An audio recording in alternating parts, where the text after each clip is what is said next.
Wait. Wait.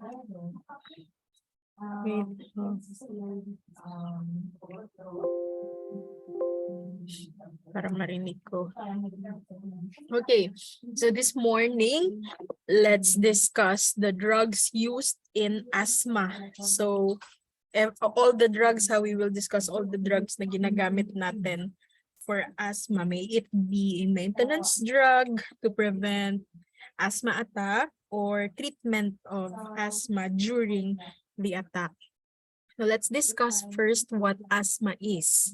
So clinically, when you say asthma, the patient syempre will experience difficulty sa paghinga.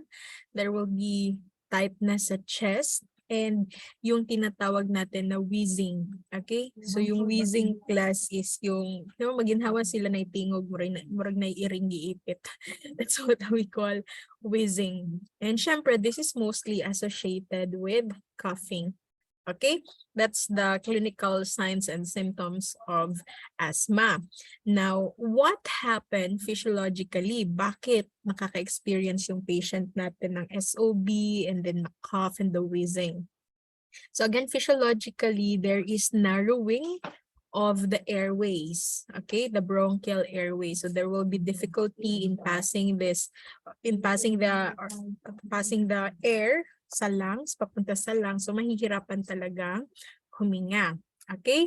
And at the same time, there will be a marked increase in the bronchial responsiveness to inhaled stimuli. So again, number one, these patients class na asthmatic have narrowed airways. And number two, aside from they have already narrowed airways, their bronchioles class are actually, or bronchioles are very responsive to most of the time inhaled stimuli. So kapag nakakahinga sila ng example allergen, magre-react agad yung kanilang bronchioles and samot magsirado ang ilahang airways. Okay, that's physiologically.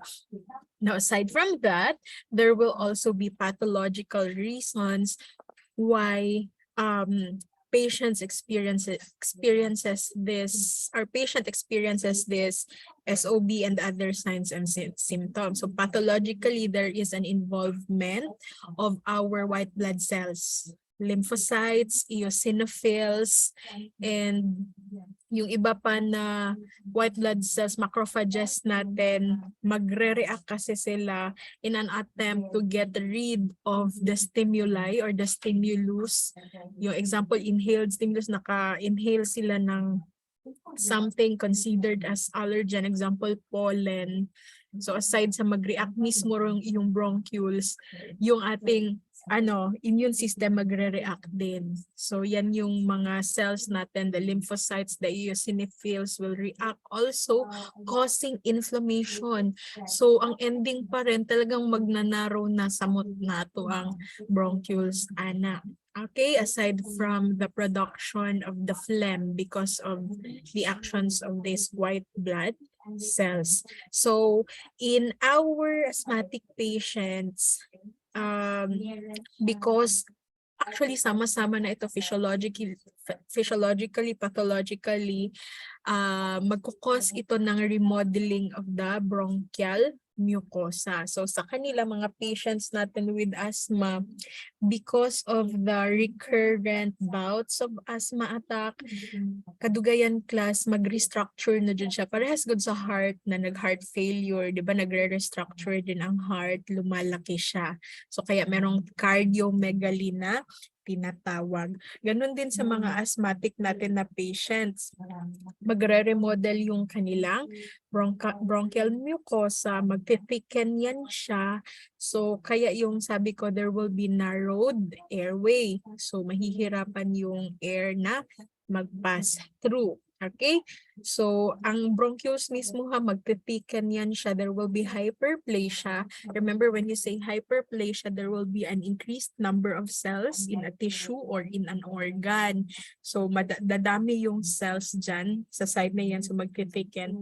Then, yung dahilan class, bakit nagnanarrow yung kanilang airways. Okay, and then these narrowed airways are very sensitive to inhaled stimuli, okay, like mga pollen and the other allergens that can trigger asthma. And at the same time, this will also, the remodeling will also affect the secretory glands. Okay, so we have mucosal glands in that area in our bronchioles, and because of that remodeling, there will be frequent secretion of mucus. Okay? Kaya may plema din. Okay? Aside from the coughing. So ito lahat yung, dito lahat nagre-revolve class yung asthma. Okay? Do you have questions sa like clinical signs and symptoms of asthma or yung physiological na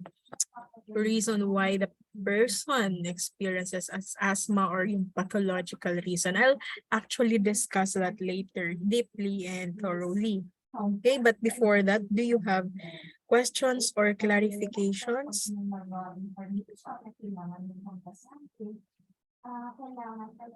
Wala.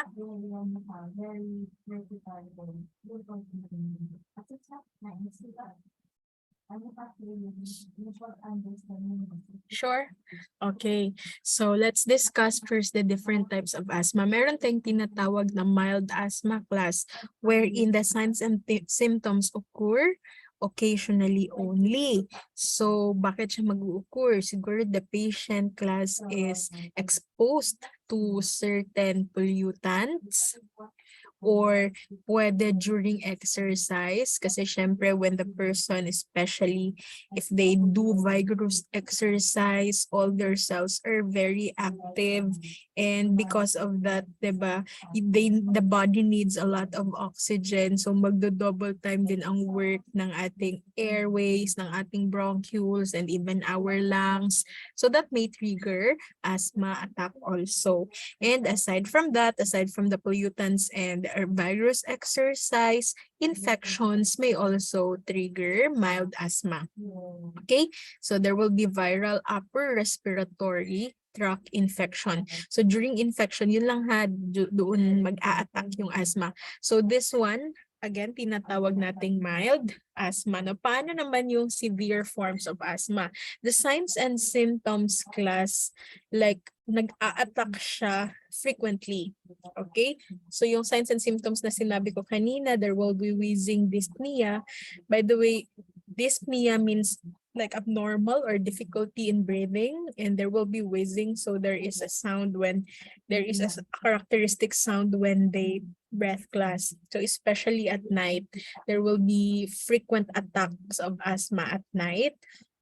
Or kasi itong severe forms of asthma kasi, ito yung patients class na nag-remodel na talaga yung kanilang bronchioles. Okay? Nag-narrow na talaga yung kanilang airways.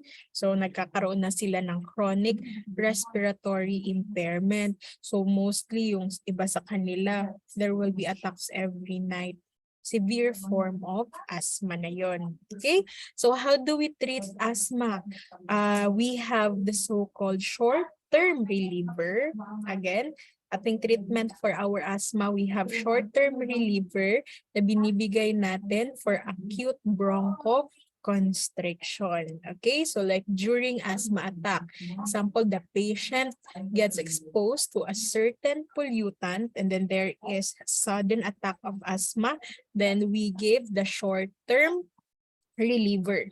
Okay, now, for maintenance, like for those patients experiencing severe forms of asthma wherein there will be really remodeling of their bronchioles, we give long-term controllers. Okay, two types of gamot natin sa asthma, short-term reliever and long-term controllers. The long-term controllers are actually used as prophylaxis to prevent asthma attack. Okay, so what are the causes of airway narrowing? Pwedeng because there is contraction of the bronchial smooth muscle itself. That is again due to the reaction. Its reaction to certain pollutants or certain stimuli.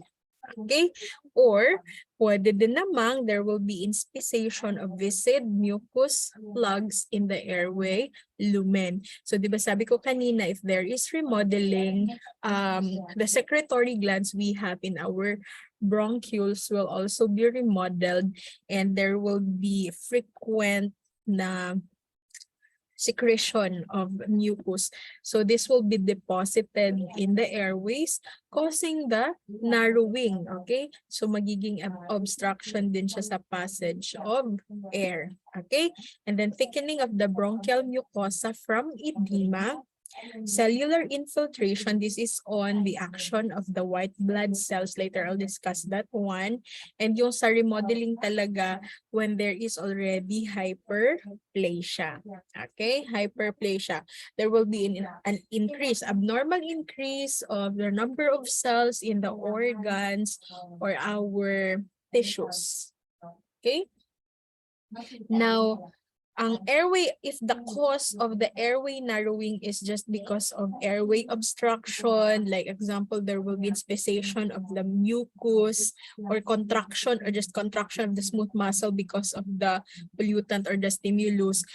Ito yung mga cause of airway narrowings that are easily reversed by the current therapy that we have.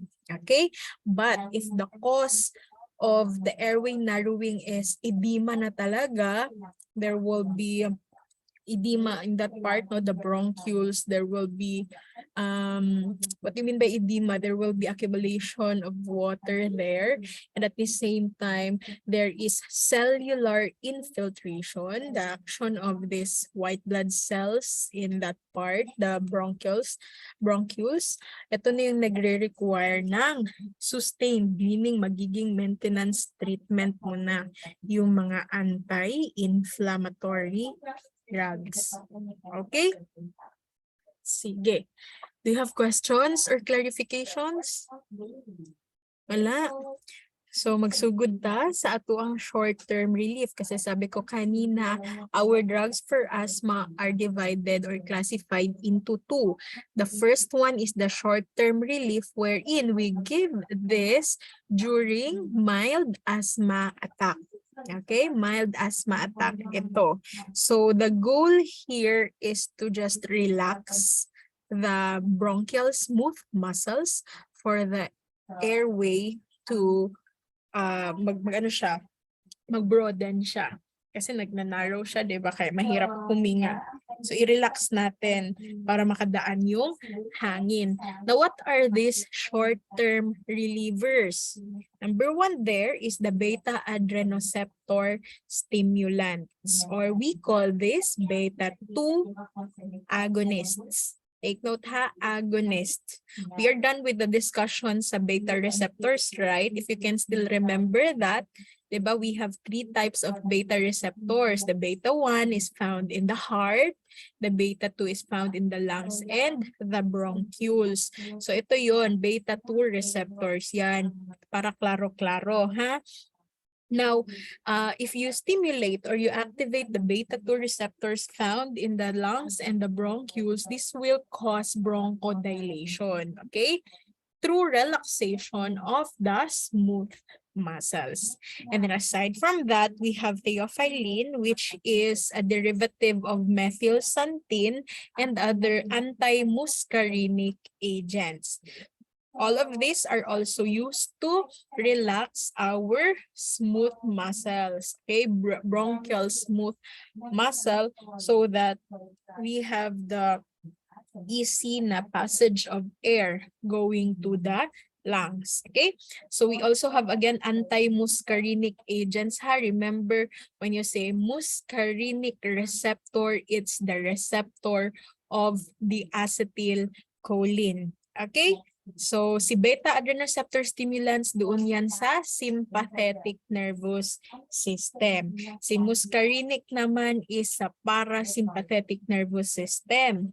Diba? Acetylcholine, tapos diba ang effect ng acetylcholine ay dumbbells. Okay? But B for dumbbells is bronchoconstriction. That is why we are going to antagonize it using anti-muscarinic agents. Kasi di ba ang kabaliktaran, syempre ng bronchoconstriction is bronchodilation. I hope naintindihan yon. Okay ha, do not forget short-term relievers natin. We have our beta-2 agonists, our theophylline, and our anti-muscarinic agents. Okay, now how about our long-term controllers? So our long-term controllers are actually classified as anti-inflammatory drugs. Okay?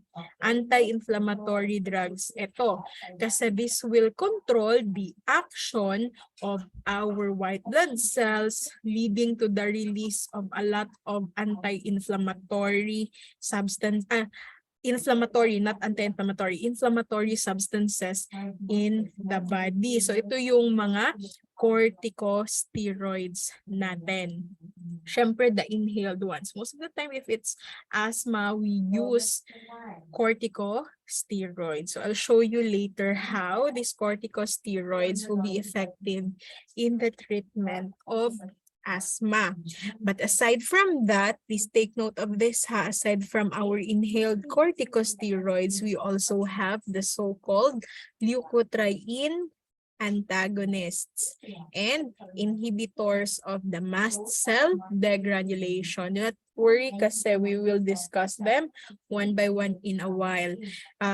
We just have an example here of an inhibitor of a mast cell degranulation. We have cromolyn and metochromyl. I just don't know if you have encountered these two drugs in the community. Nevertheless, if you encounter them, even in the board exam, please know that these two are considered long-term controllers for asthma. Okay, but before we'll really go deeper into the discussion of our agents, let's discuss first the pathogenesis of asthma. So ito yung ginagamit natin class na pathway, bakit nagkakaroon ng airway narrowing. Okay, so everything starts with an antigen. So antigen is any stimulus that will activate this pathway na ito. So pwede siyang inhaled stimulus like mga pollens and other allergens. Okay? So anong gagawin nitong antigen na ito? This antigen will actually trigger the activity of the immunoglobulin called IgE. Okay? You're done with this sa biochem ninyo, no? Anong na-learn nyo? Anong ang activity ng IgE? Kasi di ba meron tayong antibodies, immunoglobulins. Ilan na sila kabuo? Sige daw, before ta mag-diretso. Diba, we have 5 immunoglobulins. Our mnemonics for that is GAME. IgG, IgA, IgM, IgE, and IgD. Now, again, in asthma, the one that is involved is the IgE. I don't know if you have learned this one, but IgE, so we write it. IgE is involved in allergy. So instead of writing allergy as ALLERGY, let's write it allergy so that you will not forget that the immunoglobulin involved in allergic reactions is the IgE. And that is also true for asthma. So si IgE ma-activate, and pag ma-activate siya class, please take note, ma-activate niya, didikit siya dito sa B cells, or we call this the B lymphocytes. Okay, B cells or B lymphocytes. So this is one type of our white blood cell. Okay, so si asthma class is actually a response natin sa ating immune system. So pag na-activate itong beta cell, actually ang next na gagawin nitong beta cell dito ng arrow papunta sa mast cells. Okay? ang gagawin ni beta cells, dito na naman siya didikit sa mast cells. Now, itong mast cells, guys, we have a lot of this in our body, and itong type of cell na ito stores. Okay, anong ginagawa niya? Nagsusstore siya ng maraming chemicals inside. So what are the examples of the chemical messengers na sinustore ni mast cell? We have the histamine, the leukotrienes, we also have the chemokines, and other pro-inflammatory cytokines. Okay? So, ang mangyayari pag si B cells dumikit doon kay mast cell, yung yung cell membrane ni mast cell nagkakaroon ng injury, naglalays yan siya kung sa Bisaya pamagisi na iyahang cell membrane. So pag na-tear na siya, na-torn na, marirelease ngayon yung mga stinore niya inside ng mga chemicals. So syempre you know this very well, histamine is the cause of allergy, di ba? And anong ginagawa ng histamine? Anong effect ng histamine in the body? Kasama na dyan aside from the allergy like itching, yung mga urticaria na tinatawag natin, pruritus, histamine can also cause bronchoconstriction. Okay? So, kaya kasali pa rin siya dyan. So, ang asthma is like an allergic reaction pa rin. Now, aside from that, leukotrienes will also be released. And leukotrienes class are chemicals that can cause also bronchospasm. Okay?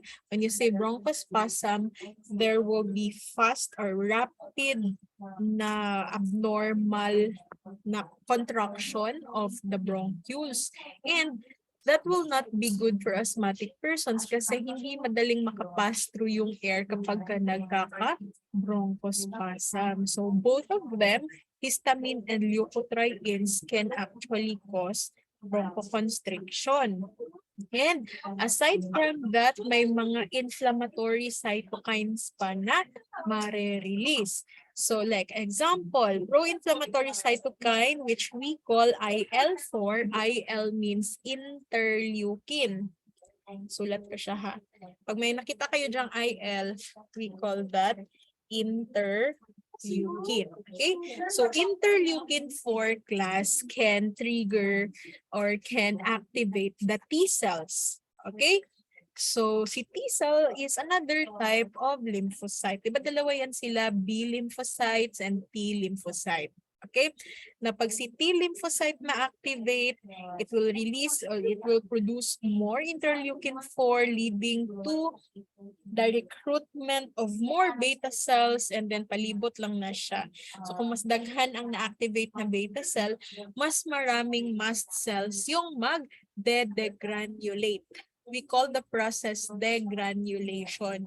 Kasi itong mga chemicals inside, we call them granules. Siyempre, pag magisi na ang mast cell, ma-release na sila. Okay?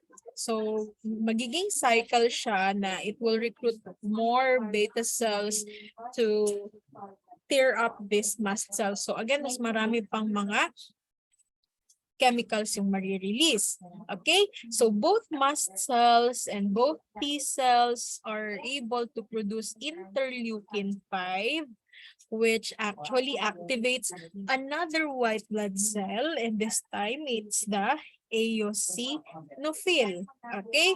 And we have another substance, or actually this one is just like an enzyme, the tryptase, that will also activate together with the T cell another white blood cell in the form of neutrophils. Okay, so remember, if these white blood cells are activated, they will really function plus yung kanilang work is in an attempt to get rid of this antigen. Okay, and if they work, magre-result yan siya to inflammation. Okay? Kaya tinawag itong mga substance na ito as pro-inflammatory. Kasi after they are being released, they will recruit different types of white blood cells to take their action in the body, leading to inflammation. And since this happens in the bronchioles, then the inflammation will also happen there in the bronchioles. Okay? So mag-i-inflame ngayon yung bronchioles, and that's it. There will be narrowing of the bronchioles and mahihirapan ng huminga ang patient natin. So ayun na yung merong asthma. Okay? But the inflammation class, syempre we have different types of inflammation: acute, subacute, and chronic. So if the inflammation is just acute, then ito yung mga sudden asthma attack because of the allergen, because na-expose yung patient natin sa certain stimulus. Tapos pag chronic naman, ito na yung naging sakit niya na talaga, kahit hindi siya talagang na-expose to a certain stimulus, since nag-remodel na yung kanyang bronchioles, parati na siyang may inflammation dito. Masyadong active yung mga white blood cells niya. So nagiging chronic yung inflammation. So si subacute is, ang characteristic niya is between acute and the chronic. So it will be in terms of the amount of days or the time na nagkaroon ng inflammation. Okay? Do you have questions?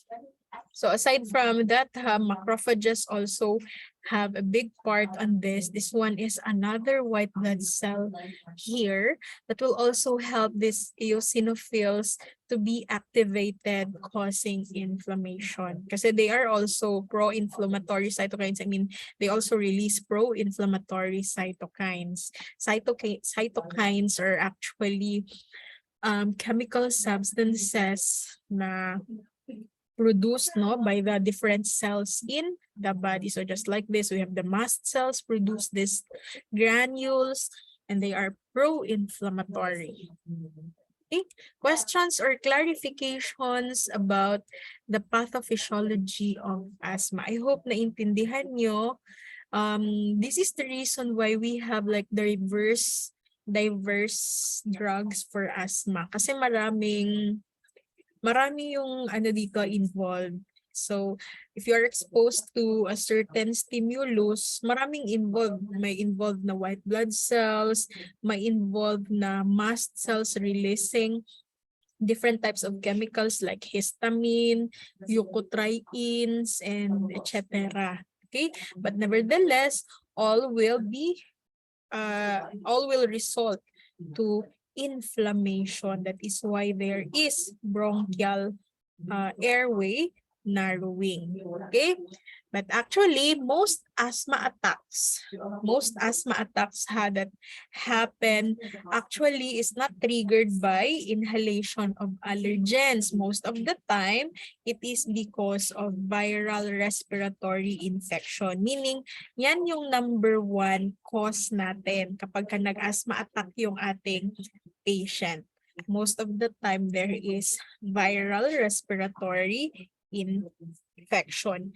But aside from that, bronchospasm may also be provoked by non-allergenic stimuli. Kasi meron tayong allergens talaga na tinatawag, no? Like lang mga pollens, yung balahibo ng pusa or no aso, di ba? We consider them allergens that if we are exposed to them, kung masyadong reactive yung ating bronchioles, plus mag-asthma attack talaga tayo. Pero meron kasing mga substances class in the environment na hindi sila considered allergenic, pero they can trigger bronchospasm. So kaya minsan nagtataka tayo that the patient is not really exposed to any allergens, but nagkaroon siya ng asthma attack. So ano itong mga things na ito that can also provoke bronchospasm? So even distilled water can do that. Exercise, nasabi ko na ito kanina, cold air, kaya kapag malamig ang panahon, maraming nag-a-asthma attack. Okay, because of the cold weather, the cold air, that will trigger the bronchioles to react. And when they react, they contract, and that means there will be narrowing of the airway. Okay, sulfur dioxide, and if we do rapid respiratory maneuvers. Okay, i-try niyo, bilisan niyo yung paghihinga ninyo, di ba, kadugayan, maglisod na hinuon mo o ginhawa. Okay? Kasi parang na-set yung ating bronchioles na mag-contract siya na mag-contract. So there will be bronchospasm. Okay? Wait lang ha, give me a minute. May ibigay lang ako sa students sa labas. Okay, so wala ha, kasi we'll move on to our drugs na. So let's have the basic pharmacology of our agents used in the treatment of asthma. So we have the first one here, our sympathomimetic drugs. So let's have the sympathetic nervous system first. Ito yung sinasabi ko sa inyo that if you have only mastered sympa and parasympa, all the other concepts that we will discuss sa pharmacology will be much easier. If you have observed our drugs for hypertension and for other cardiovascular disorders actually act on the sympa, ano tawag dyan? Sympa and parasympa lang na nervous system. So even our asthma drugs also have their actions on this part of our body. So our sympathomimetic agents, syempre, they mimic from the word mimetic. What they mimic is the action of norepinephrine in the different receptors we have in the body. But actually, let's specify it's a beta-2 receptor. Okay? So if they are going to mimic the norepinephrine's action on the beta-2 receptor, that will lead to the relaxation of the bronchial smooth muscle, or we call that bronchodilation. Okay, so they will inhibit also the release of the bronchoconstricting substances that we have mentioned a while ago na makukuha natin when there is degranulation of the mast cells. So what are these sympathomimetic drugs that we can use for asthma? We have epinephrine, ephedrine, isoproterinol, albuterol, and other beta-2 selective agonists. Actually, we don't see albuterol that much here in the Philippines because albuterol is mostly known here in our country as salbutamol. Okay? That's salbutamol our albuterol. Kasi in the US, they actually call that albuterol. That is the same, parang the same situation with paracetamol. Like we call it paracetamol here, but they call it acetaminophen in their country.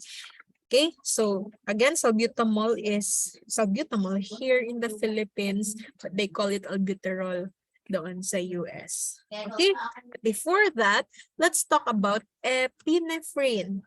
So remember, epinephrine is a hormone produced by our adrenal medulla, and it has the same activity with that norepinephrine. So this also has the ability to bind to the different sympa receptors from beta, from alpha 1, alpha 2, beta 1, 2, and 3. But nevertheless, again, let's concentrate on its action on the beta 2 receptor. Now, syempre, this one is able to bind to the beta 2 receptor and activate it. When the beta 2 receptors are activated, there will be bronchodilation. But if it is not inside the body, we have a lot of epinephrine, diba, in the market. So actually, injectable ito na kasi we cannot give epinephrine orally.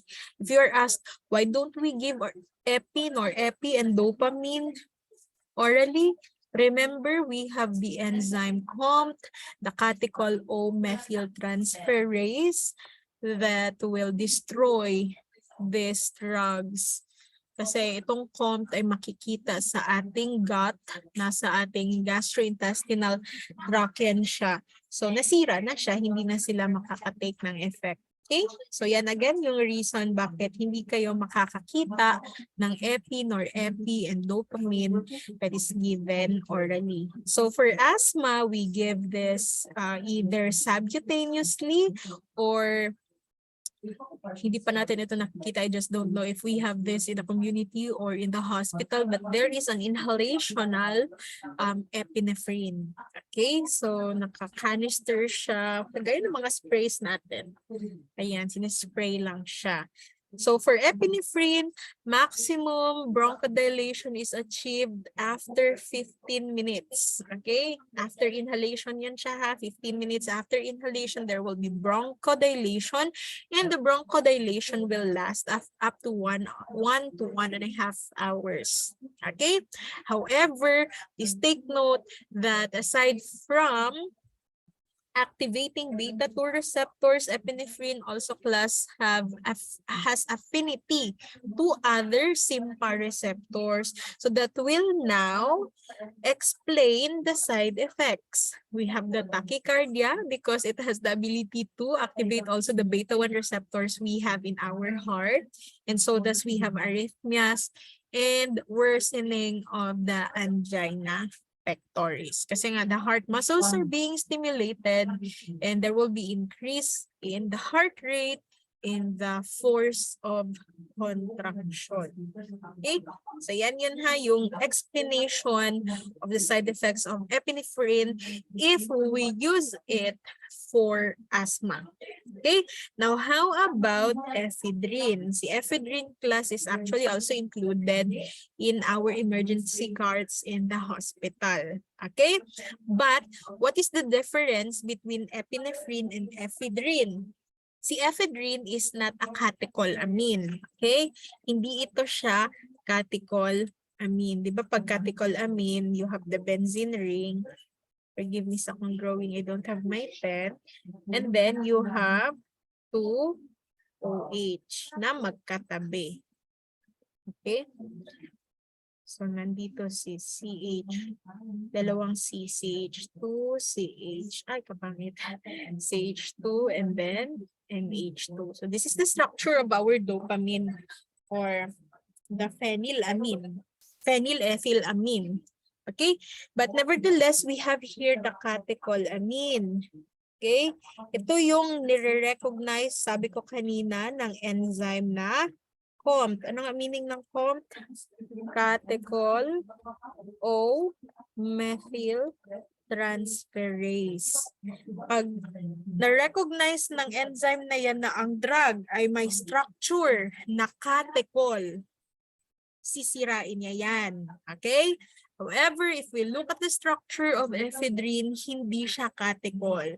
Meron siyang benzene ring, meron siyang ethylamine na part na ito, pero wala siyang OH. So again, hindi siya considered as catechol, and that is the reason why ephedrine is orally active.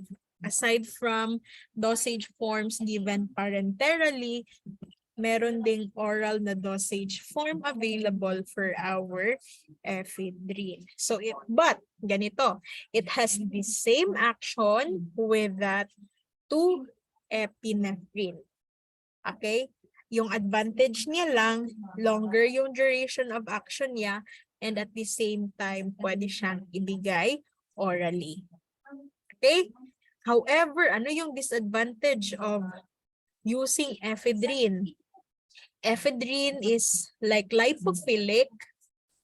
Siyempre, pag lipophilic, it loves fats, lipids. Therefore, it has the ability to cross the blood-brain barrier and it can go to the central nervous system. So, si ephedrine, meron siyang central nervous system na effects. Kaya, kasali siya sa mga nire-regulate natin na drugs. Okay? Yan yung kanyang disadvantage. But nevertheless, yung mga sinabi ko kanina na action ni epinephrine, meron din si ephedrine nun. Okay? Questions?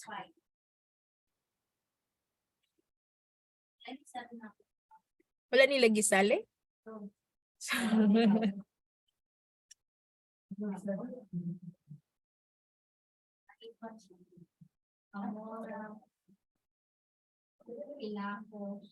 Wala nila gisali sa ilahang emergency card si ephedrine. It's okay kasi we actually seldom use ephedrine for emergency cases, no? Pero nevertheless, yung ibang hospital kasi sinasali talaga si ephedrine sa mga emergency cards. Yeah, may sedative effect si ephedrine. And that is the reason why naging disadvantage niya yun pag napunta siya sa central nervous system. Kapag ka ang drug makakross ng blood-brain barrier at napunta siya sa sa brain, automatic the drug will become a prescription drug, and not just a prescription drug, it will be a regulated drug. Lahat ng may effect sa CNS. Pwede at very high dose. Pwedeng mag-cause ng ganyan, hallucination, pero sa mga konting dose, sedation. Okay. Sige. Now, another drug, we have here the Isoproterinol. But si Isoproterinol, wala ito siyang action sa alpha receptors. Unlike sa kay epinephrine and ephedrine na meron silang action sa the alpha receptors. Si isoproterinol, beta receptors lang, beta 1 and beta 2. Now, since it can activate the beta 2, it can cause bronchodilation. So, we also give isoproterinol just like the epinephrine, yung microaerosol na nasa pressurized canister. And actually, mas mabilis yung kanyang action kasi you will have the maximum bronchodilation within 5 minutes, okay, after the administration. However, since it can also bind to the beta 1 receptor in the heart, so talagang yung side effect nito kapareho pa rin ng kay epinephrine, there will be cardiovascular toxicities, and that will now limit the use of this drug to asthma. So, kaya hindi talaga siya masyadong ginagamit. Okay? Even epinephrine, diba? Hindi naman talaga tayo nakakakita mostly ng asthmatic person na ang kanyang gamot for asthma is epinephrine na nasa pressurized canister. Most of the time, we'll just use them for emergency cases. Okay? Pero ano ba yung ginagamit talaga natin sa mga asthmatic patients natin? Our beta 2 selective drugs, or we call them beta 2 agonists. Okay? So again, ano yung mechanism of action nila? Dito ba? Ay, hindi ko nilagay. Anyway, ang mechanism of action nila, class, they bind to the beta 2 receptor and activate that receptor. Pag na-activate si beta 2 receptor, there will be bronchodilation kasi it will relax the bronchial smooth muscle. Okay? So, kaya treatment siya sa bronchoconstriction sa asthma. So, what are the examples of this beta 2 agonists? We have the first one na ginagamit natin as short-term reliever. Okay, short-term reliever sila ha. Si albuterol, or we call that salbutamol. And then we also have terbutaline. List down na din ha inyong mga brand names at ang mga drugs ha, like sa salbutamol. Ano ba pinaka-common na brand for our salbutamol and ating terbutaline? And then yung mga hindi masyadong sikat, however, they are still included here, metoproterinol and perbuterol. Again, itong apat na ito ay ginagamit as short-term relievers for asthma. So we give them during the asthma attack. So they are available as metered dose inhalers, yung pinapuff natin, class. But we also have nebules na binibigay syempre via nebulizer. So if we give them to the patient, after class sa pag-administer, there will be bronchodilation after 15 to 30 minutes. And their actions mostly last up to 3 to 4 hours. Okay? Now we have dosage form for this beta-2 agonists agents na oral ang dosage form, the PO is by mouth per orem.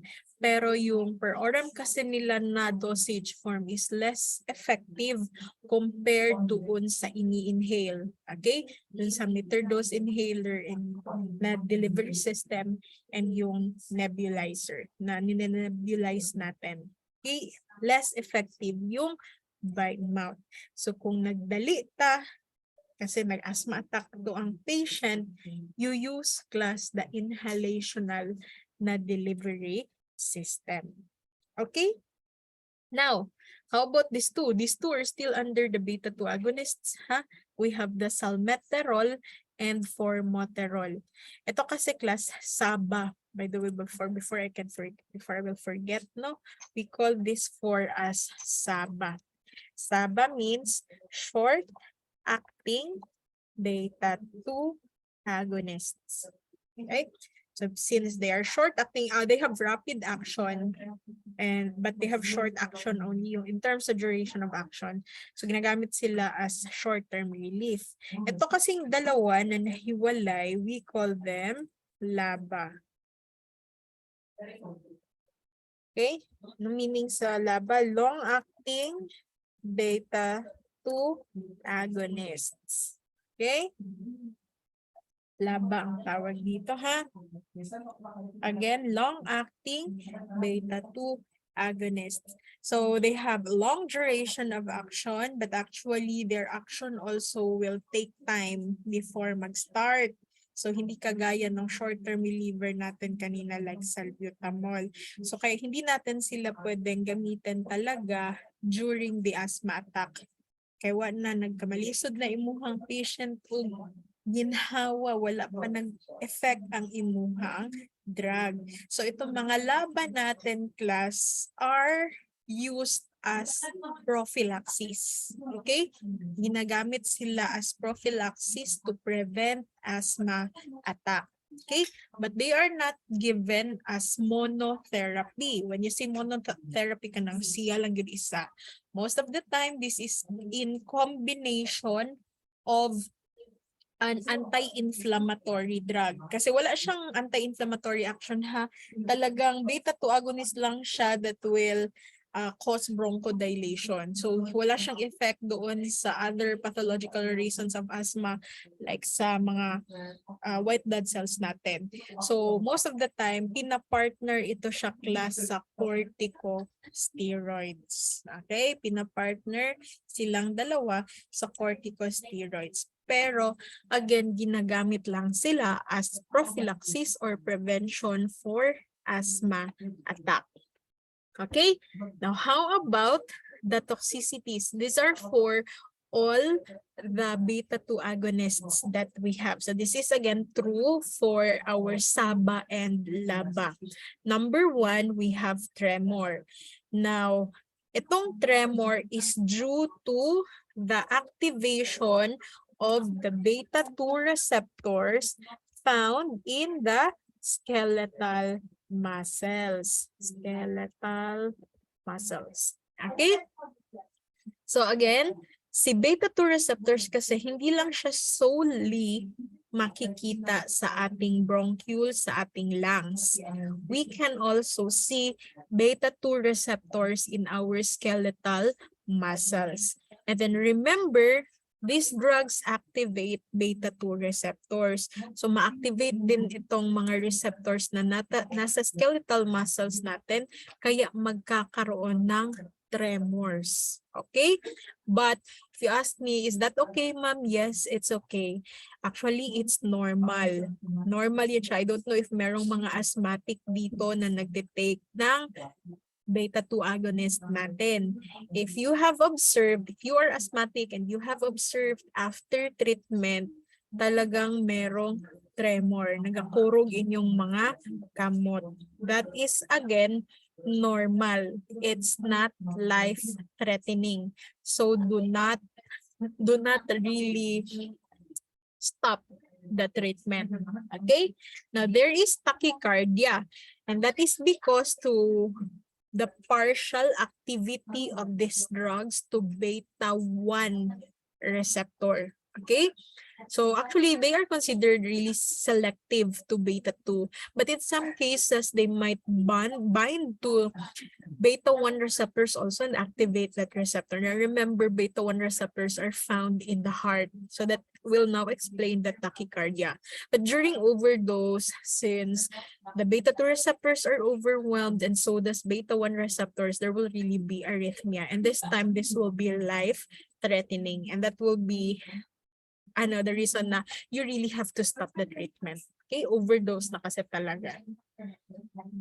Okay, so example, if you are going to work in the pharmacy someday and the patient will ask you, ma'am, kada mag-nebulizer ko magkurog ko, what shall I do? Actually, you just tell them it's normal. It's a normal effect of the heart, though it's considered a side effect. Pero it's normal, so we don't have anything to worry with the tremor. Ang problema natin yung tachycardia and then pag mag-overdose na, mag-arrhythmia. Okay? Questions? Siguro kung pangutanag na may questions, wala mong pangutan na sure tanag kasi nabutan sa mga asthma drugs. Sure na ha? Saba and laba. So do not give the laba during the asthma attack. Wala? Sure na? Sure na good? Sige. So how about we have here, this is still included sa ating short-term relievers. We have our methylxanthine drugs. Actually, methylxanthines are alkaloids. They are actually alkaloids. So meaning they are found in plants. They are phytochemicals. So our methylxanthines, we have the theobromine, theophylline, and the caffeine. Asam na sila gikan? Asa gikan ang theobromine? Sige dabi. Let's check your pharmacognosy. What's the scientific name of cacao? What's the chocolate? Sa scientific name sa cacao. Tama man na, sa cacao gikan. What's the scientific name? Very good. Ay. Theobroma. KO. Sige. Now, how about the theophylline? Sige kan. So pharmacognosy gini siya ginatunan. Sa T. Sige, scientific name sa T. Scientific name sa T.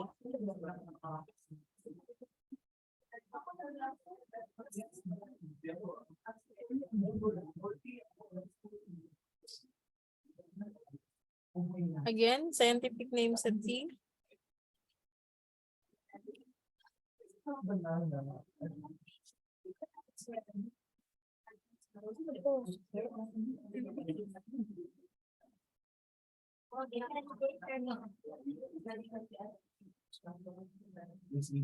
Okay, very good. Camellia sinensis. How about caffeine? Siyempre sa coffee. Scientific name sa coffee.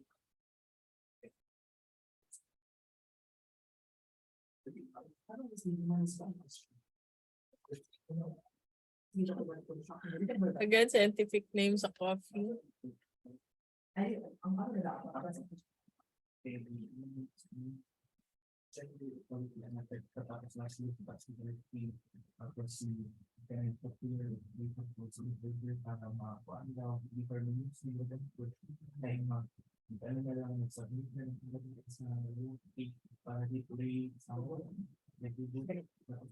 Okay.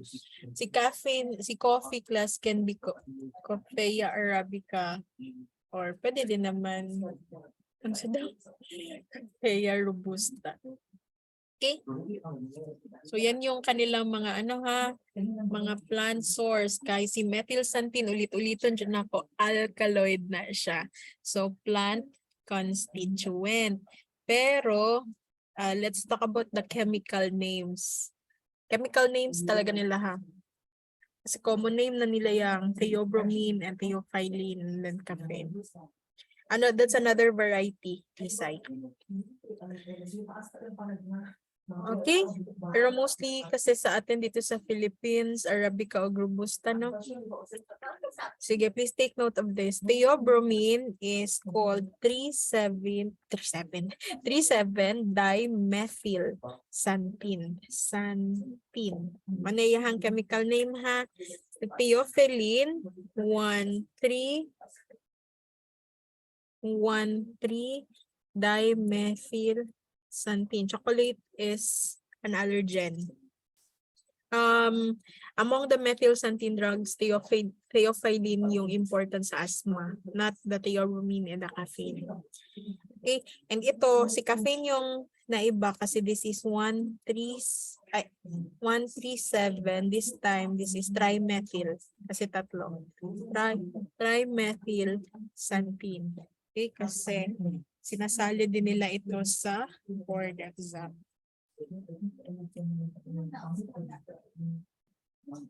Okay? Chocolate kasi is like an allergen. So ako, I don't have asthma, but I'm allergic to chocolate. So, di ako talaga kumakain ng masyadong maraming chocolate kay kagidon ko. And remember, like asthma is likely associated with allergic reactions. Okay? Again, among our methylxanthine agents, the one that is important in the treatment of asthma is the theophylline. Okay? Ay, nadito. Ako siyang isulat. Nakalimot ko na din siya sa slide. May mnemonics ka for this para easy ma-remember po ang numbers. Actually, I don't have mnemonics. Class pa sa iluwa, dyan ko ninyo. Pag mag-study manggug ko, hindi ako yung nagsa-study ng maraming mnemonics. Okay, kada manggug mnemonics ako, samot kog kalibog. So, I'm not really fond of mnemonics since, pagid ko ha, since high school and even sa college, na ako yung mga mnemonics pero kanang gamay ra kay na sila. Okay, dili jud ko mahilig ng mnemonics.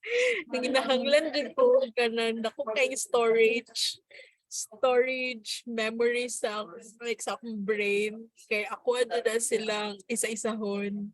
Wala dyan kay ko mnemonics, masamot kong kalibog sa ilaha. But if I can still remember correctly, tong college mate, ano sila mnemonics, aning number sa theobromine, theophylline. Kasi si caffeine that is already given, na 137. Ang ginakalibugan man nila si theobromine at si theophylline, na 13 and 37.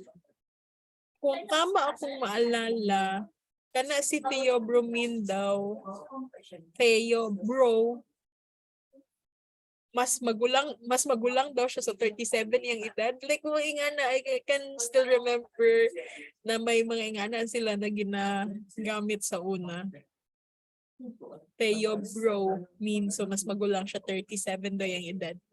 At di na ko actually makikita ang connection. Tapos sa theophylline, mas mangho daw na siya sa 13 kaya edad. Kaya na ilang mga ginahimo sa una. And ka naman dili na ko siya mag-gets. So wala na. Ako mnemonics ako dyan na siyang i-memorize. Na si theobromine is 37, si theophylline is 1. Dimethylxanthine. Okay.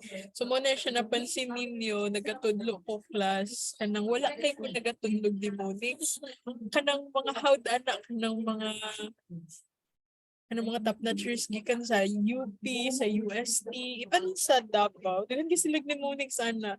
When you have your review, puhon ha. Kan na sila mnemonics ihatag sa inyo. Ha? Pero sa ilo jud ko niniwala ko yung ana kaayo. Kaayo ha na ako yung mga namang ko'y gamay pero gamay lang siya kaayo. Di mo good effective sa kuha class ang mnemonics. Mag-rumble mo na sila sa ako ang utok pag nag-mnemonics na ko. Parehas anang kanagong sa DDS man siguro na siya nga topic or sa MANOF. Kanabitang solubility sa FEFARM. I cannot remember what subject is that. Anyway, sa sila ka area. Kanaganing solubility na soluble, very soluble. O, di ba daghan na sila ng 1 to 30 grams, ana. Naana sila ni mnemonics, ana nga, wala dyan ako siya gi-memorize. Huwag ako siyang gisulod sa kong utok. Ito ako ng board exam, kaya naglibog, nag-rumble siya sa kong utok. Wala sa Lipincott, naan siguro? Dili ko sure unsang chapter ni siya sa Lipincott. Drugs for asthma. Anyway, sige, aminophylline. This is a derivative of theophylline. You have this, diba, sa hospital. Parati kong nakikita si theophylline and si aminophylline. Pero again, si aminophylline class is na galing pa rin siya sa theophylline. Dinagdagan lang siya ng ethylene diamine na complex. Now, they have the same action. They have the same use. Okay? The same therapeutic purpose. Now, paano naging gamot si methylxanthine, especially theophylline and aminophylline sa asthma? Ito yung mechanism of action. For some books, actually, it's uncertain. Hindi sila sure paano ba talaga nagla-dilate ng bronchioles itong mga drugs na ito. But for some books naman and other studies, there is PDE3 inhibition, the phosphodiesterase inhibition. Diba na-encounter na natin ito sa cardiovascular drugs natin. May mga cardiovascular drugs tayong nag-i-inhibit ng phosphodiesterase. So, diba, si phosphodiesterase enzyme yan siya needed. Sulat ko siya ha. Needed to break down the CAM para maging siya. However, in this case kasi na we want the bronchioles to be dilated, we need a lot of CAM. CAM class, cyclic adenosine monophosphate, is a secondary messenger chemical inside our body, and then marami siyang ginagawa. So aside sa it stimulates cardiac function, which we discussed last time, it can also relax smooth muscles, including our bronchial smooth muscle. So as the muscle relaxes, there will be broadening of our airways. Okay, so that is the reason why we inhibit this enzyme. Para CAMP will remain as CAMP and it can function for the bronchodilation that we need. Okay, and aside from the relaxation of the bronchial smooth muscles and the action on the cardiac cells, please take note also that the CAMP can reduce the immune activity of specific cells. So we are talking about white blood cells here. Marireduce ang kanilang activity. So we can call it an immunosuppressant activity. Let's suppress some of the activity of these white blood cells para hindi sila masyadong active. Kasi pag masyado silang active, class, yan yung magre-result sa, for example, inflammation. So, i-reduce natin. Pag na-reduce yan, again, ang tawag natin, immunosuppressant. Okay? And then, aside from that, sa ibang books, uncertain, no? Pero marami silang nakikitang possible mechanism of action sa ating methylxanthines. Aside from being a phosphodiesterase inhibitor, it is also an antagonist sa adenosine receptor.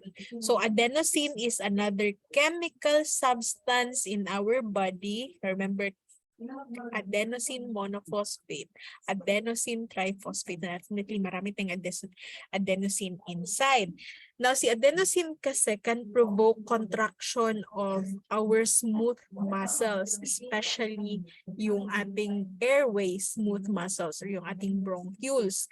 And at the same time, magte-trigger kasi si adenosine or siyang chemical substance that will trigger degranulation of the mast cells in our bronchioles, leading to the release of histamine. And then remember, histamine can cause bronchoconstriction. So trabaho yan siya ni adenosine sa ating body. Some of the functions, kasi maraming functions si adenosine inside. However, since the patient is asthmatic, we don't want these activities of adenosine. So we are going to antagonize it. So ito yung isang possible mechanism of action ng ating methylxanthines, especially the theophylline and the aminophylline. Okay, so it's already 11:54. I think we just need to end here. Tomorrow on Wednesday, if magawan ko siya ng paraan,